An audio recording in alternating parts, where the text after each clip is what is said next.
Investment risk అనేది market ఒడిదుడుకులకు లోబడి ఉంటుంది. ఇన్వెస్ట్ చేసే ముందు అందుకు సంబంధించిన వివరాలను క్షుణ్ణంగా తెలుసుకున్నాకే పెట్టుబడులు పెట్టండి. ఈ కార్యక్రమం నిపుణులు, అనుభవజ్ఞుల సూచనలు, సలహాల మేరకు మాత్రమే నడుస్తుంది. మీ పెట్టుబడులకు ఏబిఎన్ ఆంధ్రజ్యోతి ఎటువంటి బాధ్యత వహించదు.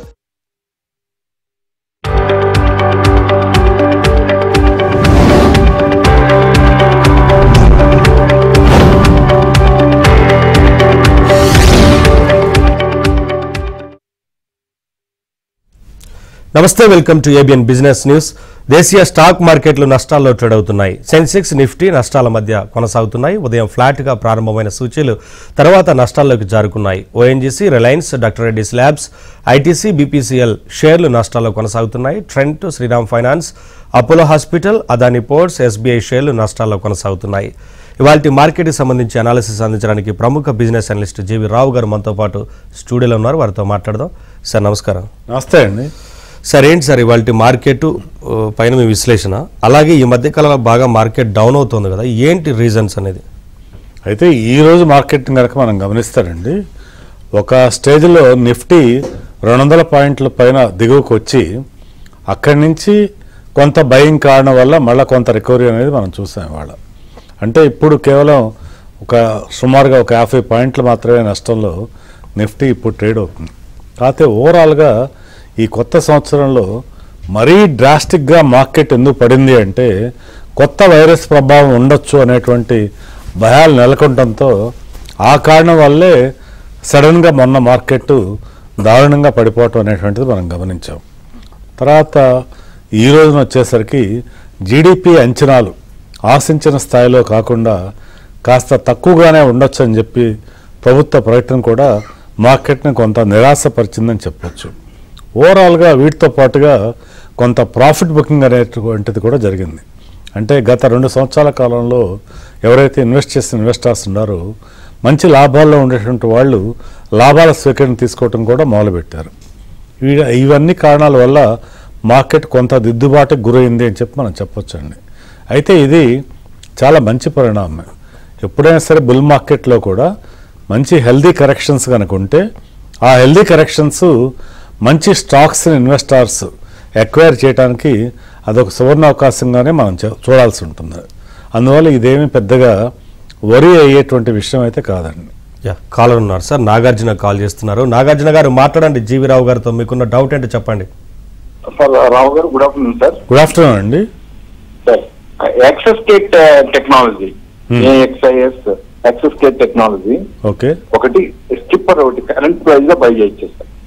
అయితేనండి, ఇప్పుడు మీరు అడిగిన ఈ 2 షేర్లు కూడా కరెంట్ ప్రైస్లో కన్నా కూడా ఇక్కడి నుంచి ఇంకా ఈ షార్ట్ టర్మ్లో మార్కెట్ ఇంకా కరెక్షన్కి వచ్చే అవకాశం ఉంది. కాబట్టి కొద్ది రోజులు వెయిట్ చేయండి. ఇంకాస్త తగ్గిన తర్వాత ఒక 5 to 7% కరెక్షన్లో ఫ్రెష్ బయింగ్ గురించి ఆలోచన చేయటం బెటర్ అండి. సార్, మార్కెట్ టెక్నికల్గా ఎలా ఉంది సార్ ఇవాళ సిచ్యువేషన్? అంటే ఇప్పుడు టెక్నికల్గా ఏంటంటే అండి, 23,500 దిగువకు రానంత వరకు కూడా మార్కెట్కి ఇబ్బంది ఏమీ కూడా లేదండి. అంటే ఇప్పుడు ఇవాళ ముఖ్యంగా మనం 23,550 రేంజ్లోనే సపోర్ట్ దొరికింది మార్కెట్కి. అది 23,500 కన్నా కిందకి రాలేదు. ఒకవేళ ఏ కారణం చేతన మార్కెట్ కన్నా బిలో 23,500కి వస్తే అప్పుడు మాత్రం అక్కడి నుంచి మరింత పతనానికి అవకాశం ఉంది. అలాగే అప్ సైడ్లో బులిష్ ట్రెండ్లోకి వెళ్ళాలి అంటే కనీసం 23,800 స్థాయిని డెస్టివ్గా క్లోజింగ్లో 2 రోజులన్నా వస్తే అప్పుడు మాత్రమే వెళ్ళే అవకాశం ఉందండి. అప్పుడు వరకు కూడా మార్కెట్స్ ఏంటంటే ఇలా ఫ్లాట్గానే కదలాడేటువంటి అవకాశాలు ఎక్కువగా ఉంటాయండి రానున్న రోజుల్లో. కాకపోతే ఈ జనవరి మంత్ అనేటువంటిది మంచి పోర్ట్ఫోలియోని బిల్డ్ చేసుకోవడానికి ఒక మంచి అవకాశం అని మనం చెప్పొచ్చు. మనం చిన్న ఎగ్జాంపుల్స్ కొన్ని తీసుకుంటే ఇవాళ టాటా స్టీల్ షేరు 132 రూపాయల్లో అవైలబుల్ అవుతుంది. అలాగే మనకి ఎన్టీపీసీ, కోల్ ఇండియా ఇవన్నీ కూడా చాలా అట్రాక్టివ్ ప్రైసింగ్లో అవైలబుల్ అవుతున్నాయి. లాంగ్ టర్మ్ ఇన్వెస్టర్స్ ఇట్లా మంచి బ్లూ చిప్ స్టాక్స్ని తక్కువ రేట్లో ఎక్వైర్ చేసే అవకాశం వచ్చినప్పుడు ఆ అవకాశాన్ని అందిపుచ్చుకుంటే కనుక వాళ్ళు ఒక మంచి పోర్ట్ఫోలియోని బిల్డ్ చేసుకునే అవకాశం పొందగలుగుతారండి. కాలర్ ఉన్నారు సార్, కిషన్ కాల్ చేస్తున్నారు కరీంనగర్ నుంచి. కిషన్ గారు మాట్లాడండి జీవి రావు గారితో. మీకున్న డౌట్ ఏంటో చెప్పండి. రావు గారు నమస్కారం అండి. నమస్తే అండి. నేను ఒక లాంగ్ హోల్డర్. నా దగ్గర ఐటీసీ ఒక 1500, ఎంసీసీ ఒక 5,000 పెద్ద క్వాంటిటీ ఉన్నది. కొద్దిగా ప్రాఫిట్ బుక్ చేసుకోమంటారా ఉండని సార్? వద్దండి, రెండు కూడా లాంగ్ టర్మ్కి హోల్డ్ చేయదగిన షేర్లేనండి. ముందుగా మనం ఐటీసీ విషయానికి వస్తే ఆల్రెడీ ఐటీసీ డీమర్జర్ అయిపోయింది. ఇప్పుడు ఐటీసీ షేర్ హోల్డర్స్ అందరికి కూడా 10 షేర్లకు కూడా ఒక షేరు ఐటీసీ హోటల్ షేర్ కూడా లభించింది. లాంగ్ టర్మ్లో ఐటీసీ షేరు చాలా మంచి పనితీరు కనపరిచే అవకాశం ఉందండి. డెఫినెట్గా ఇప్పుడు కరెంట్ రేట్లో ఇంకా కూడా అక్వైర్ చేయొచ్చు. అందుకని పొరపాటుకు కూడా ఐటీసీ షేర్ని అయితే మీరు అమ్మకండి. అలాగే ఎన్సీసీ కూడా లాంగ్ టర్మ్కి కరెంట్ ప్రైస్లో మీరు అమ్మొద్దు, హోల్డ్ చేయండి. ఇవి రెండు కూడా లాంగ్ టర్మ్కి హోల్డ్ చేయదగిన షేర్లేనండి. సార్, ఫార్మా సెక్టార్కి సంబంధించి ఎలా ఉంది సార్? ఇప్పుడున్న సిచ్యువేషన్లో ఇన్వెస్టర్స్కి అనుకూలంగా ఉందా? నిజానికి ఇప్పుడు ఈ రానున్నటువంటి 1-2 సంవత్సరాల కాలానికి అన్నిటికన్నా సేఫెస్ట్ సెక్టార్ అంటే ఫార్మా సెక్టార్ అనే చెప్పొచ్చండి. ఫార్మా సెక్టార్కి రానున్న రోజుల్లో ఇంకా మంచి భవిష్యత్తు ఉందని చెప్పొచ్చు. కాకపోతే ఈ ఫార్మాలో ఇప్పటికే కొన్ని షేర్లు చాలా పెరగటం అనేటువంటిది మనం గమనించాము. అయినప్పటికి కూడా ఈ రోజున ఫార్మా సెక్టార్లో ఉన్నటువంటి షేర్లలో కొన్ని షేర్లు మాత్రము మనం చెప్పాలంటే ఫ్రెష్ బయింగ్కి అనుకూలంగా ఉన్నాయని చెప్పొచ్చండి. ఉదాహరణకి మనం ఇప్పుడు డాక్టర్ రెడ్డి అయినా, మ్యాన్కైండ్ ఫార్మా అనండి, ఇట్లా ఫార్మాలో కొన్ని కంపెనీలు కనుక కరెంట్ రేట్లో బై చేసినా కూడా వాళ్ళకి మంచి రిజల్ట్ వచ్చేటువంటి అవకాశం ఉందండి. కాలర్ సునీత ఉన్నారు. సునీత గారు మాట్లాడండి, జీవీరావు గారితో డౌట్ ఏంటో చెప్పండి. అలాగే సార్. హలో చెప్పండి sir. Good evening sir. Good evening అమ్మ. సార్, మన విప్రో షేర్ ఎన్ఎస్సి ఎలా ఉంటుంది సార్? విప్రో షేరు ఎలా ఉంటుంది సార్? ఇప్పుడు కిందికి వచ్చినది కదా. అంటే మీరు ఆల్రెడీ ఇన్వెస్ట్ చేశారమ్మా? చేసినాం సార్. ఓకే అమ్మా, లాంగ్ టర్మ్కి డెఫినెట్గా హోల్డ్ చేయొచ్చమ్మా విప్రో షేరు కరెంట్ రేట్లో. అంటే మీరు ఒక 2 సంవత్సరాల ఆలోచనతో ఏదైనా షేర్ కొన్నప్పుడు టెంపరీగా వచ్చినటువంటి ఫాల్ గురించి ఎక్కువ రీ అవసరం లేదు. నిజానికి ఐటీ సెక్టార్ రానున్న రోజుల్లో ఎంతో పెరిగే అవకాశం ఉందమ్మా. మనం చూస్తుంటే రోజు కూడా రూపీ వాల్యూ అనేటువంటి డిప్రిసియేషన్ చూస్తున్నాము. ఈ సాఫ్ట్వేర్ కంపెనీస్ అన్నీ కూడా ఎక్కువగా ఎక్స్పోర్ట్ ఇన్కమ్ మీద ఆధారపడి ఉంటాయి. అందుకని వీటిలో ఇంకా పెరుగుదలకే అవకాశం ఉంది. కాకపోతే ఇప్పటికే కొని ఉండకపోతే మాత్రం నేను ఫ్రెష్ బయింగ్ అయితే ఐటీలో టీసీఎస్ఏ చాలా బెటర్ ఆపర్చునిటీస్ ఇస్తుంది అని చెప్తాను. ఈరోజు కొంచెం ఎక్కువ రేట్లో ఎంటర్ అయినప్పుడు కూడా టీసీఎస్ రానున్న 2 సంవత్సరాల కాలంలో మంచి రిటర్న్ ఇచ్చేటువంటి అవకాశం ఉంది. మీరు విప్రో షేర్ ఎప్పుడైనా కాస్త పెరిగితే దాని నుంచి ఎగ్జిట్ అయ్యి టీసీఎస్ షిఫ్ట్ అయితే కూడా చాలా బెటర్గా ఉంటుందమ్మా. అంటే ఐటీ స్టాక్స్ ఉంటే ఎవరైనా సరే హోల్డ్ చేసుకోవచ్చు అంటారు ఇప్పుడున్న సిచ్యువేషన్ లాంగ్ టర్మ్? అవునండి. ఓవరాల్గా బ్యాంకింగ్కి సంబంధించి ఏంటి సార్ పరిస్థితి? బ్యాంకింగ్ సెక్టార్ అనుకూలంగా ఉందా ఇన్వెస్టర్స్కి? అయితే బ్యాంకింగ్లో ఇప్పుడు కొన్ని ఇబ్బందులు ఉన్నాయండి. ఇటీవల కాలంలో మనకి రిజర్వ్ బ్యాంకు కానీ లేకపోతే కొన్ని నిబంధనలు ఏం చెప్తున్నాయంటే సైబర్ నేరగాళ్ల కారణం వల్ల ఎవరన్నా కనుక డిపాజిటర్ నష్టపోతే వితిన్ 3 డేస్లో కనుక అతను కంప్లైంట్ లాడ్జ్ చేస్తే ఆ నష్టాన్నంతా కూడా ఆ బ్యాంక్ మాత్రమే భరించాలనేటువంటిది ఒక పాయింట్. తర్వాత లోన్ గ్రోత్ కూడా ఆశించిన స్థాయిలో లేకపోవటం. అయితే కొన్ని ఛాలెంజెస్ ఉన్నప్పటికి కూడా ఓవరాల్గా ప్రైవేట్ సెక్టార్ బ్యాంక్స్లో లార్జ్ సెక్టార్ బ్యాంక్స్ ఎక్కువ ఫలితాలు పొందే అవకాశం ఉంది. ఆ లైన్లో కనుక మనం చూస్తే ఇప్పుడు HDFC bank, IndusInd bank, Kotak Mahindra bank ఇవన్నీ కూడా 2-3 సంవత్సరాల కాలానికి మంచి రిటర్న్ అందించేటువంటి అవకాశం ఉంది. లేకపోతే స్మాల్ సైజు బ్యాంక్స్లోకి వస్తే బ్యాంక్ ఆఫ్ మహారాష్ట్ర ఫలితాలు కూడా చాలా ఆకర్షణీయంగా ఉన్నాయి. అందుకని బ్యాంక్ ఆఫ్ మహారాష్ట్ర కూడా రానున్న కాలంలో మంచి గ్రోత్ చూపించేటువంటి అవకాశం ఉందండి. ఓవరాల్గా బ్యాంకింగ్ సెక్టార్ 2025లో రీజనబుల్ రిటర్న్స్ ఇచ్చేటువంటి అవకాశం ఉంది. హనుమాన్ సింగ్ కాల్ చేస్తున్నారు. హనుమాన్ సింగ్ గారు మాట్లాడండి, సార్తో మీకున్న డౌట్ ఏంటో చెప్పండి. నమస్కారం జీవీరావు గారు. నమస్తే అండి. డిక్సన్ టెక్నాలజీ వస్తును ఎవెన్యూ సూపర్ మార్కెట్ ఉన్న రేట్లు కొనుక్కోవచ్చు అండి for long term? Dixon technologies current రేట్లో అవాయిడ్ చేయండి. ఒకవేళ కనుక ఇంకా ఇక్కడి నుంచి ఫాల్ ఉంటే ఒక 5% అప్పుడు ఆలోచించవచ్చు. ఎవెన్యూ సూపర్ మార్కెట్ కరెంట్ రేట్లో స్ట్రిక్ట్లీ అవాయిడ్ చేయండి. ఎవెన్యూ సూపర్ మార్కెట్ ఇప్పుడు కొద్దిగా తగ్గినప్పటికి కూడా ఓవరాల్గా కంపెనీ యొక్క ఫండమెంటల్స్ వాల్యుయేషన్ చూసినప్పుడు ఇప్పుడున్న ప్రైస్ ఆల్మోస్ట్ ఫుల్లీ ప్రైస్డ్ అని మనం చెప్పొచ్చండి. ఈ పరిస్థితిలో మీరు రెవెన్యూ సూపర్ మార్కెట్లో ఫ్రెష్ ఎంట్రీ తీసుకోవటం ఏమాత్రం కూడా అడ్వైజబుల్ కాదండి. సార్ ఇన్సూరెన్స్ కంపెనీలకు సంబంధించి స్టాక్స్ సిచ్యువేషన్ ఏంటి సార్? నిజానికి ఇన్సూరెన్స్ సెక్టార్ యాజ్ సచ్ కూడా చాలా మంచి పనితీరు కనపరుస్తూ ఉంది. ఇప్పుడు కూడా ఇంకా కూడా గ్రోత్కి అవకాశం ఉందండి. కాకపోతే వీటిలో స్టాక్ స్పెసిఫిక్గానే వెళ్ళటం మంచిదండి. ఎందుకు స్టాక్ స్పెసిఫిక్ రిక్వైర్మెంట్ అవసరం అంటే, ఉదాహరణకి మీరు ఎల్ఐసి అనుకోండి. నిజానికి ఇన్సూరెన్స్ కంపెనీలో ప్రతి ఒక్కరికి కూడా కామన్ మ్యాన్కి కూడా తెలిసిన పేరు ఎల్ఐసిఏ. అయితే దురదృష్టవశాత్తు ఎల్ఐసి షేరు పబ్లిక్ ఇష్యూలో పెట్టుబడి పెట్టిన ఇన్వెస్టార్కి తన యొక్క పెట్టుబడి ఐపీఓ ప్రైస్ రావడానికే 2-3 సంవత్సరాల కాలం పట్టింది. ఆ తర్వాత ఆ షేర్ 1150 దాకా వెళ్ళి మళ్ళా దిగేసి ఇప్పుడు బిలో 900 రూపీస్ రావటం మనం చూసాం. ఎల్ఐసీలు ఇప్పటికే కనుక ఉంటే కనుక దాన్ని రైజులో ఎగ్జిట్ కమ్మనమని నేను చెప్తాను. Other than LIC, other insurance companies విషయానికి వస్తే కొంత రీజనబుల్ వాల్యుయేషన్స్లో గ్రోత్కి అవకాశం ఉందని చెప్పి మనం చెప్పొచ్చు.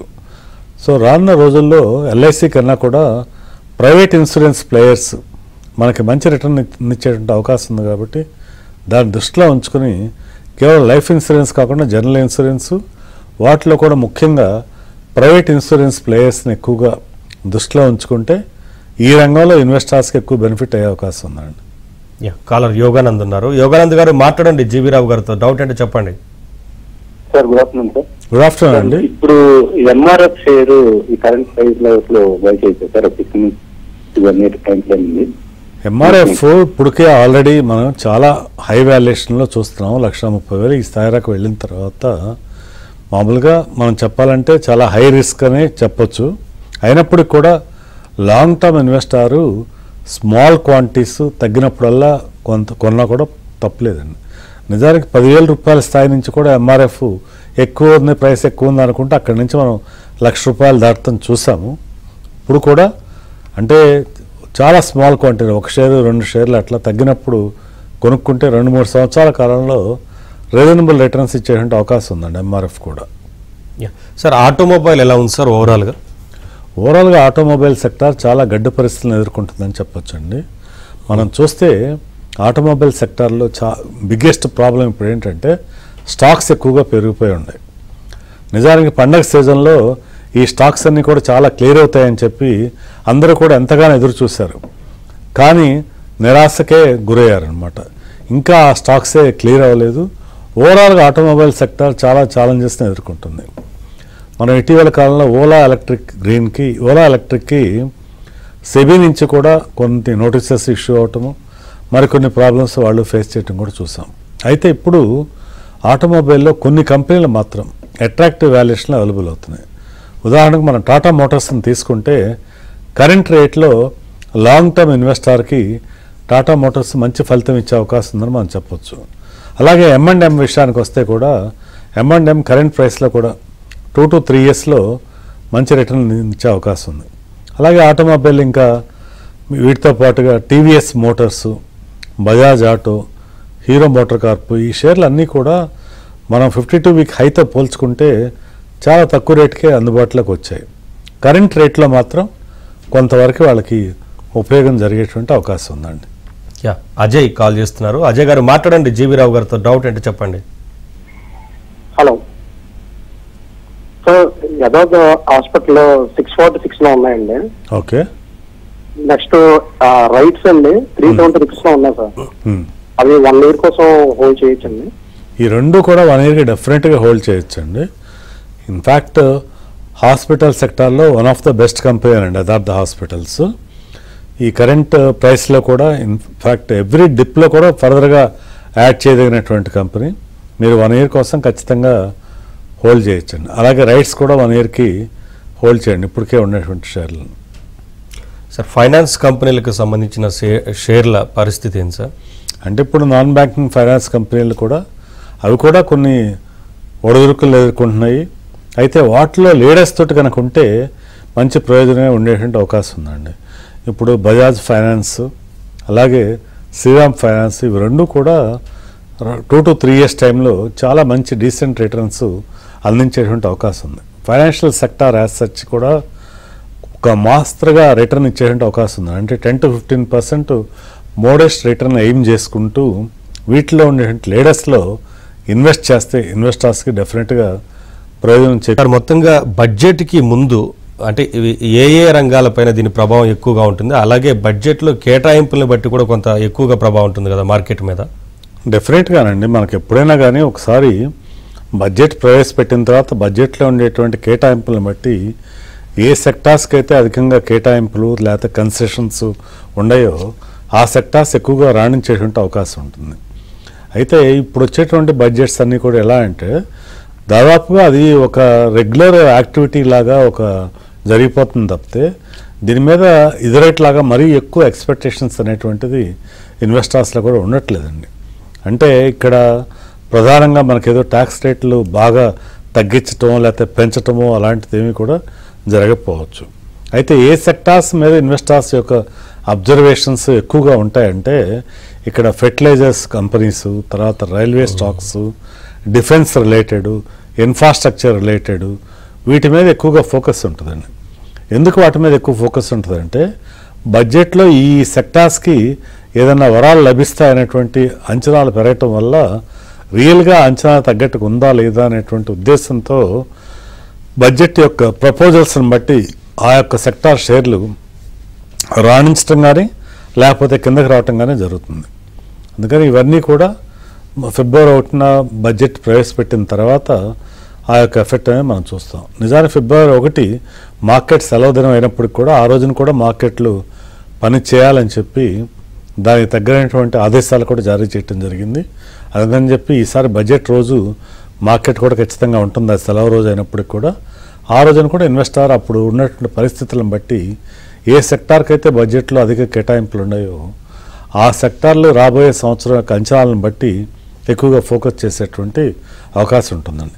నిజానికి కొద్దిగా రేట్ ఎక్కువైనప్పుడు కూడా బడ్జెట్ చూసిన తర్వాత ఆ కేటాయింపులను బట్టి అప్పుడే పొజిషన్ తీసుకోవటమే సరైనటువంటి నిర్ణయం అవుతుందండి. మాధవరావు కాల్ చేస్తున్నారు సార్. మాధవరావు గారు మాట్లాడండి జీవీరావు గారితో. డౌట్ అంటే చెప్పండి. రావు గారు నమస్తే సార్. నమస్తే అండి. రావు గారు, నేను టాటా మోటార్స్ అండ్ ఎస్బీఐలో ఇన్వెస్ట్ చేశాను. కొంచెం ఒక 4-5% లాస్ లో ఉన్నాను. ఇప్పుడు ఫర్దర్ గా నేను ఇంకా తీసుకోవచ్చు అంటారా? రెండో ప్రశ్న, is it A buying opportunity now? Right. ఒకటే అండి, ఇప్పుడు మీరు కొన్నటువంటి ఈ 2 షేర్లు కూడా లాంగ్ టర్మ్కి రియల్గా ఎక్సలెంట్ బెట్స్ అండి. రెండిట్లను కూడా ముఖ్యంగా ఎస్బీఐ విషయానికి వస్తే ఎస్బీఐ 52 వీక్ 900 స్థాయి నుంచి ఇప్పుడు 760-770 రేంజ్లోకి రావటం చూసాం. ఎస్బీఐ షేర్ 52 వీక్ లో వచ్చేసి అరౌండ్ 600 రూపీస్లో ఉంది. ఇక్కడి నుంచి రానున్న 1 ఇయర్లో మంచి డీసెంట్ గ్రోత్కి అయితే అవకాశం ఉందండి. మీకు ఇప్పటికే ఉన్న షేర్లతో పాటుగా మరికొన్ని షేర్లు ఎవ్రీ ఫాల్లో కూడా కొన్ని షేర్లు యాడ్ చేయండి. ఉదాహరణకు ఒక 100 షేర్లు కొనాలనుకోండి, ఈ రోజున ఒక 25 షేర్స్ కొనండి, మళ్ళా మరి కాస్త తగ్గితే మరికొన్ని షేర్లు కూడా యాడ్ చేయండి. ఇలా డెఫినెట్గా మీరు యాడ్ చేసుకుంటూ వెళ్ళొచ్చండి ఎస్బీఐ విషయంలో. పోతే టాటా మోటార్స్ విషయానికి వస్తే ఇప్పటికే ఉన్న షేర్లను హోల్డ్ చేయండి. ఫర్దర్గా మరీ ఎక్కువగా యాడ్ చేయాలి అనుకుంటే కనుక టాటా మోటార్స్లో సమ్వేర్ అరౌండ్ 720-730 రూపీస్ రేంజ్ కనుక వస్తే అప్పుడే మళ్ళీ ఎక్కువగా యాడ్ చేసేటువంటి ప్రయత్నాలు చేయండి టాటా మోటార్స్ విషయంలో. ఓవరాల్ ఈ 2 షేర్లు కూడా మీరు 1 ఇయర్ అండ్ అబవ్ పీరియడ్కి హోల్డ్ చేసే ఆలోచన ఉంటే మాత్రం ప్రస్తుత రేట్లు అమ్మకండి, హోల్డ్ చేయండి. మరికొన్ని షేర్లు కూడా నేను చెప్పిన గైడ్లైన్స్లో యాడ్ చేసుకునే ప్రయత్నం చేయండి. నెక్స్ట్ కాలర్ హేమలత చేస్తున్నారు. హేమలత గారు మాట్లాడండి జీవీరావు గారితో. డౌట్ అంటే చెప్పండి. గుడ్ ఆఫ్టర్నూన్ అండి. Good afternoon. సుజలాన్ ఎనర్జీ ఇంకా ఎక్సైడ్ ఇండస్ట్రీస్ ఆల్రెడీ డిప్ లో ఉన్నాయి. డిప్ లో బై చేయొచ్చా, ఇంకా వెయిట్ చేసి నెక్స్ట్ డిప్ లో అక్యుములేట్ చేసుకోవచ్చా? సుజలాన్ ఎనర్జీ కరెంట్ రేట్లో కూడా బై చేయొచ్చమ్మా. ఇక్కడి నుంచి పెరిగే అవకాశాలు ఎక్కువ ఉండే. అయితే ఎక్సైడ్ ఇండస్ట్రీస్లో మరి కాస్త ఫాల్ కూడా మనం చూడొచ్చు, కాబట్టి కొంచెం వెయిట్ చేయండి. బట్ సుజలాన్ అయితే కరెంట్ రేట్లో మినిమం 1 ఇయర్ అండ్ అబోవ్ కనుక మీ హోల్డింగ్ ఆలోచన ఉంటే డెఫినెట్గా బై చేయొచ్చు. సార్ ఓవరాల్గా ఎనర్జీ సెక్టార్ సిచ్యువేషన్ ఏంటి సార్? ఈ పవర్ సెక్టార్ అంతా నిజానికి పవర్ సెక్టారే రానున్న రోజుల్లో మంచి పర్ఫార్మెన్స్ చూపించేటువంటి సెక్టార్లో వన్ ఆఫ్ ద సెక్టార్ అని చెప్పొచ్చండి. అయితే పవర్ సెక్టార్లో స్టాక్స్ని సెలెక్ట్ చేసుకునేటప్పుడు చాలా జాగ్రత్తగా ఉండటం అవసరం అండి. మనం ఇక్కడ ముఖ్యంగా రానున్న రోజుల్లో పవర్ సెక్టార్లో పబ్లిక్ సెక్టార్ పవర్ సెక్టార్లో ఉండేటువంటి కంపెనీలు చాలా ఎక్కువ రాణించేటువంటి అవకాశం ఉంది. ఉదాహరణకి ఎన్టీపీసీ, పవర్ గ్రిడ్, ఈ 2 కూడా మంచి సువర్ణ అవకాశమే అని చెప్పాలి ఇన్వెస్టర్స్ కరెంట్ రేట్లో ఇన్వెస్ట్ చేయటం అనేది. ఎన్టీపీసీ లాంటి కంపెనీని ఇప్పుడు ప్రైవేట్ సెక్టార్లో ఒకవేళ కొత్తగా నెలకొల్పాలంటే ఎన్టీపీసీ నెలకొల్పటానికైన ఖర్చుకి కరెంట్ వాల్యుయేషన్కి 5 రెట్లకు ఖర్చు అవుతుందండి. ఆ విధంగా చూసినప్పుడు ఎన్టీపీసీ షేర్ కరెంటు చాలా అండర్ వాల్యూలో మనకు అవైలబుల్ అవుతుందని చెప్పొచ్చు. ఇప్పటికే ఉన్న ఇన్వెస్టర్లు హోల్డ్ చేయటమే కాకుండా డెఫినెట్గా ఫర్దర్గా అక్యుములేట్ చేయొచ్చు ఎన్టీపీసీ షేర్. అలాగే పవర్ గ్రిడ్ కూడా మంచి అట్రాక్టివ్ వాల్యుయేషన్లో అవైలబుల్ అవుతుంది.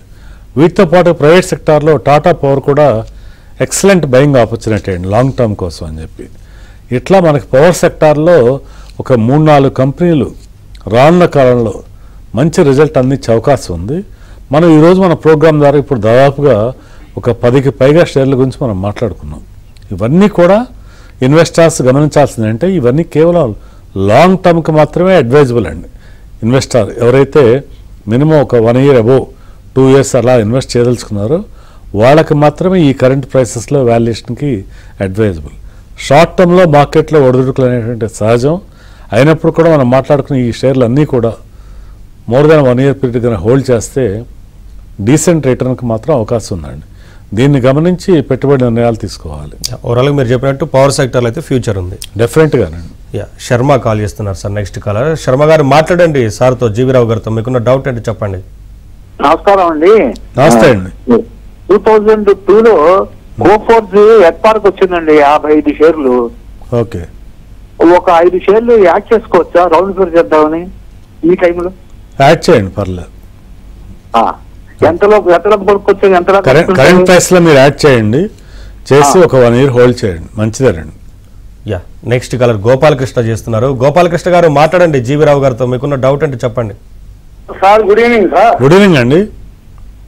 మా లారస్ ల్యాబ్స్ ఒకటినో ఈ వారి ఇంజనీర్స్ ఇప్పుడు కొనొచ్చా అని కొనకూడదు సార్? లారస్ ల్యాబ్ ఇప్పుడు ఫ్రెష్ బయింగ్ అయితే అవాయిడ్ చేయండి. ఇన్ఫ్యాక్ట్ ఏంటంటే బాగా డౌన్ అయిన తర్వాత కొంత రికవరీ వచ్చింది. ఈ టైంలో దాని నుంచి బయటకు రావటమే మంచిదండి. ఫార్మాలో మనం ఇంతకుముందే మాట్లాడుకున్నట్టుగా ఎన్నో మంచి అవకాశాలు ఉన్నాయి. వాటిల్లో ఏదైనా మీరు ఎంట్రీ తీసుకునే ప్రయత్నం చేయడం బెటర్ అండి.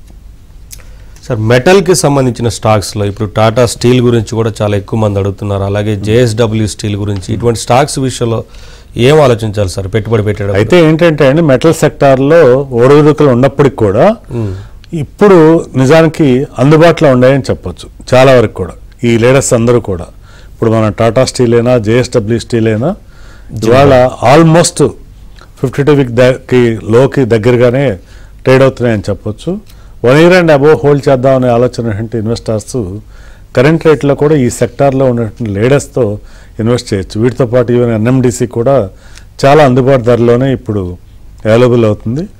సో ఒక 1 year అండ్ అబోవ్ కనుక ఇన్వెస్ట్ చేయాలనుకుంటే దీనిలో కూడా ఇన్వెస్ట్ చేయొచ్చండి.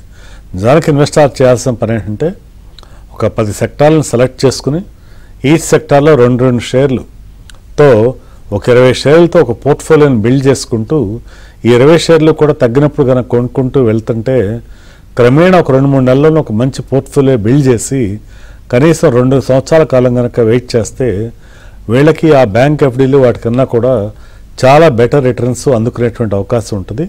దీనికంటే కొంత పేషెన్స్ కావాలి, అలాగే ప్రాపర్ హోంవర్క్ తోటి ఈ ఇన్వెస్ట్మెంట్ డెసిషన్స్ తీసుకుంటే మంచి ప్రయోజనకరంగా ఉంటుందండి. యా, నెక్స్ట్ కాలర్ సతీష్ చేస్తున్నారు. సతీష్ గారు మాట్లాడండి జీవీరావు గారితో. డౌట్ ఏంటో చెప్పండి. నమస్తే జీవరావు గారు. నమస్తే అండి, చెప్పండి సతీష్ గారు. సార్ నా దగ్గర ఎనిమిది ఇన్ఫ్రా ఒకటి, అశోక బిల్డ్కామ్ ఒకటి ఉన్నాయి. ఈ రెండు 25% ప్రాఫిట్ లో ఉన్నాను. ప్రాఫిట్ బుక్ చేసుకోమంటారా లేదా లాంగ్ టర్మ్ కోసం ఉంచేయమంటారా? రెండు కూడా లాంగ్ టర్మ్కి మీరు హోల్డ్ చేయండి. ఇక్కడి నుంచి ఇంకా పెరిగేటువంటి అవకాశం ఉందండి. అందుకని చెప్పి మళ్ళీ మన వాటి నుంచి బయటకు వచ్చి ఇంకో దానిలో షిఫ్ట్ అయ్యే కన్నా కూడా ఇప్పుడున్న పొజిషన్లో ఫర్దర్ అప్ సైడ్కి పాసిబిలిటీస్ ఎక్కువగా ఉన్నాయి కాబట్టి డెఫినెట్గా ఈ 2 షేర్లు కూడా మీరు హోల్డ్ చేయండి. Thank you sir. కాలర్స్ అడిగిన ప్రశ్నలకు అలాగే సలహాలు సూచనలు వివరంగా ఇచ్చారు సార్.